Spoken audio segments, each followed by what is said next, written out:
Hi friends, welcome to friendship with goats YouTube channel. Friends బాగున్నారు అందరూ? చాలా రోజుల తర్వాత మళ్ళీ టైం కలిసి వచ్చింది. సో మళ్ళీ మీ ముందుకు ఈ వీడియో ద్వారా మీ ముందుకు వస్తున్నాను. ఫ్రెండ్స్, జీవాలలో వ్యాధులు మన టాపిక్ ఈరోజు. జీవాలలో వ్యాధులు అనేటివి ఎంత ఇబ్బంది పెడుతుంటాయో ప్రతి ఒక్క మనిషికి తెలుసు. అంటే జీవాలని మెయింటైన్ చేసే, జీవాలని మేపే, జీవాల పెంపకం చేసే ప్రతి ఒక్క వ్యక్తికి ఈ వ్యాధులు అనేటివి ఎంత ప్రమాదకరంగా ఉంటాయి అనేటివి వాళ్ళకి తెలిసి ఉంటుంది. సో ఆ వ్యాధులలో ఎన్ని రకాలు, ఎలా ఉంటాయి అనే విషయాల గురించి మనం ఈ వీడియోలో మనం మాట్లాడుకుందాం. ఫ్రెండ్స్, ముఖ్యంగా అంటే ఇది నాకు తెలిసినంత వరకు, అంటే ఇంకా చాలా వ్యాధులు ఉండొచ్చు, బట్ నాకు తెలిసిన అంటే మనం సాధారణంగా చూసే వ్యాధులు, అంటే జీవాలలో మనకు రెగ్యులర్గా కనిపించే వ్యాధులు 4 రకాలు. మొదటిది వైరల్ వ్యాధులు, రెండవది బ్యాక్టీరియల్ వ్యాధులు, మూడవది ఫంగల్ వ్యాధులు, నాలుగవది పరాన్నజీవి వ్యాధులు. ఈ 4 వ్యాధుల గురించి కనుక మనం చూస్తే, మొదటిది వైరల్ వ్యాధులు. ఈ వైరల్ వ్యాధులు అనేటివి వైరస్ల వల్ల జీవాలకు అటాక్ అవుతాయి. ఈ వైరల్ వ్యాధులలో ఎగ్జాంపుల్ ఏంటిదంటే నీలిరంగు వ్యాధి, నీలిరంగు నాలిక వ్యాధి ఉంటుంది కదా, ఆ వ్యాధి అనేది వైరస్ల వల్ల జీవాలకు అటాక్ అవుతుంది. అంటే వైరస్ల వల్ల అటాక్ అయ్యే వ్యాధులు వచ్చేసి వైరల్ వ్యాధులు. రెండవది బ్యాక్టీరియల్ వ్యాధులు. అంటే బ్యాక్టీరియాల కారణంగా జీవాలకు అటాక్ అయ్యే వ్యాధుల్ని మనం బ్యాక్టీరియల్ వ్యాధులు అంటాం. అందులో ఉదాహరణగా తీసుకుంటే కనుక పాదం తెగులు, అంటే పాదం తెగులు వస్తుంది కదా జీవాలలో, ఆ పాదం తెగులు అనేటివి బ్యాక్టీరియాల వల్ల కలిగే వ్యాధులకు ఉదాహరణ. మూడవది వచ్చేసి ఫంగల్ వ్యాధులు. ఫంగస్ అంటే మామూలుగా బూజు అంటారు కదా, ఆ టైప్ ఆఫ్ ఉంటుంది. అవి ఆ టైప్ ఆఫ్ ఫంగల్ వ్యాధులు అనేటివి వస్తుంటాయి. అంటే ఫంగల్ కారణంగా వ్యాప్తి చెందే వ్యాధులు, అంటే ఫంగల్ కారణంగా జీవాలకి అటాక్ అయ్యే వ్యాధుల్ని మనం ఫంగల్ వ్యాధులు అని అంటాం.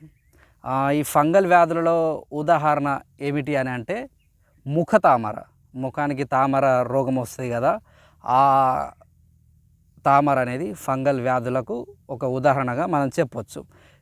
ఇంకోటి 4వది పరాన్నజీవి వ్యాధులు. అంటే పరాన్నజీవుల వల్ల కలిగే వ్యాధులు, లైక్ ఎట్లా దోమలు, ఈగలు, దాని మీద ఉండే పేన్లు, అంటే జీవాలకు పేన్లు ఉంటాయి కదా, పేన్లు, గోమార్లు, పిడుదలు అంటారు కదా, పిడుదలు ఆ గోమార్ల వల్ల కలిగే వ్యాధులు, అంటే దానివల్ల అటాక్ అయ్యే వ్యాధులు కొన్ని ఉంటాయి. అంటే దాన్ని పేను కొరకడం అంటారు కదా, అట్లాంటివి వ్యాధులు అనేటివి పరాన్నజీవుల వల్ల అటాక్ అయ్యే వ్యాధులు. అంటే బయట జీవులు, అంటే బయట కీటకాలు, వాటి వల్ల ఏదైతే అటాక్ అవుతుందో ఆ వ్యాధుల్ని మనం పరాన్నజీవుల వల్ల కలిగే వ్యాధులు అని మనం చెప్పవచ్చు. ఈ విధంగా మనం సాధారణంగా జీవాల్లో చూస్తే కనుక 4 రకాలుగా జీవాలకు వ్యాధులు అనేటివి అటాక్ అవుతూ ఉంటాయి. అయితే ఫ్రెండ్స్, ఏ విధంగా వస్తుంది అనే విషయం మాత్రమే నేను ఈ వీడియోలో మీకు చెప్తున్నాను. అయితే నెక్స్ట్ వీడియోస్లో, మనం రాబోయే వీడియోస్లో ఒక్కొక్క వ్యాధి గురించి, దాని లక్షణాలు, దానికి చేయవలసిన చికిత్స, దాని గురించి మనం ఎట్లా తెలుసుకోవాలి, ఆ వ్యాధి అని మనం ఎట్లా ఐడెంటిఫై చేయాలి, ఆ వ్యాధి ఎట్లా వ్యాప్తి చెందుతుంది, అది ఎట్లా అటాక్ అవుతుంది అనే విషయాల గురించి నేను నెక్స్ట్ వీడియోలో ప్రతి ఒక్క దాని గురించి, ఒక్కొక్క వ్యాధి గురించి మీకు పూర్తిగా ఇన్ఫర్మేషన్ ఇచ్చే ప్రయత్నం చేస్తాను. కావాల్సి వస్తే మీకు ఏదన్నా ఫోటో లేకపోతే వీడియో క్లిప్ యాడ్ చేస్తాను.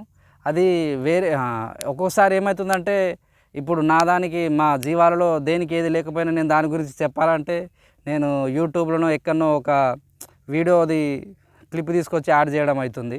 అట్లా అయిపోయి కాపీరైట్ పడుతుంది. సో అట్లా కాకుండా మీరు ఏం చేస్తారంటే, నేను చెప్పే లక్షణాలను బట్టి, నేను చెప్పే లక్షణాలు, వ్యాధి లక్షణాలు ఉంటాయి కదా, ఆ వ్యాధి లక్షణాలను బట్టి మీ జీవాలలో కనుక ఉంటే మీరు ఐడెంటిఫై, దీనికి సంబంధించిన వ్యాధి, అంటే నీలిరంగు నాలుక వ్యాధి, లేకపోతే పీపీఆర్ వ్యాధి, లేకపోతే బొబ్బై వ్యాధి అని, లేకపోతే ఇది ధనుర్వాదం అని, సంథింగ్ ఏ వ్యాధి అయినా సరే నేను చెప్పే లక్షణాలను బట్టి మీరు ఐడెంటిఫై చేసే విధంగా నేను మీకు నెక్స్ట్ వీడియో ద్వారా నేను మీ ముందుకు వస్తాను.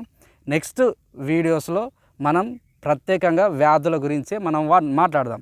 అంటే నెక్స్ట్ రాబోయే వీడియోస్ అన్నీ జీవాలలో రెగ్యులర్గా వచ్చే వ్యాధుల గురించి నేను మీకు నెక్స్ట్ వీడియోస్లో చూపిస్తాను. ఇప్పుడు వర్షం వస్తుంది, కొంచెం కొంచెం స్టార్ట్ అయింది, మళ్ళీ ఇబ్బంది అయిపోతుంది. సో అందుకే నేను నెక్స్ట్ మంచి టైం తీసుకొని ఒక్కొక్క వ్యాధి గురించి, ఆ వ్యాధి లక్షణాలు, దానివల్ల వచ్చే ప్రమాదాలు ఏంటిదనే విషయం గురించి నేను మీకు మంచి ఇన్ఫర్మేషన్ ఇస్తాను. సో జీవాల పెంపకం ఇంట్రెస్ట్ ఉన్నవాళ్ళు, లేకపోతే ఆల్రెడీ చేస్తున్న వారైనా సరే మా ఛానల్ని ఫాలో అవ్వండి. ముఖ్యంగా ఈ వీడియోపై మీ అభిప్రాయాన్ని మాకు తెలియజేయండి. ఇంకోటి విషయం ఏంటిదంటే, నా దగ్గర సిస్టమ్ కానీ కంప్యూటర్ కానీ ల్యాప్టాప్ కానీ ఏం లేదు. సో నేను అక్కడక్కడ మాట్లాడుతున్నప్పుడు ఏదన్నా మిస్టేక్ జరిగితే కనుక కొంచెం అడ్జస్ట్ అవ్వండి. ఎందుకంటే నేను జస్ట్ ఇట్లా మొబైల్ పెడతాను, మాట్లాడతాను, అంటే నేను చెప్పదలుచుకున్న విషయం చెప్తాను. ఎడిటింగ్ కానీ అది కానీ నా దగ్గర లేదు. సో అంత టెక్నాలజీ నా దగ్గర అవైలబుల్ లేదు కాబట్టి సో ఎక్కడన్నా కొంచెం చిన్న పొరపాట్లు కనుక జరిగితే కొంచెం అడ్జస్ట్ అవుతారని నేను భావిస్తున్నాను. ఇది ఫ్రెండ్స్, ఈ వీడియోపై మీ అభిప్రాయం మాత్రం ఖచ్చితంగా నాకు తెలియజేయండి friends. Thank you. Best of luck friends. Thank you.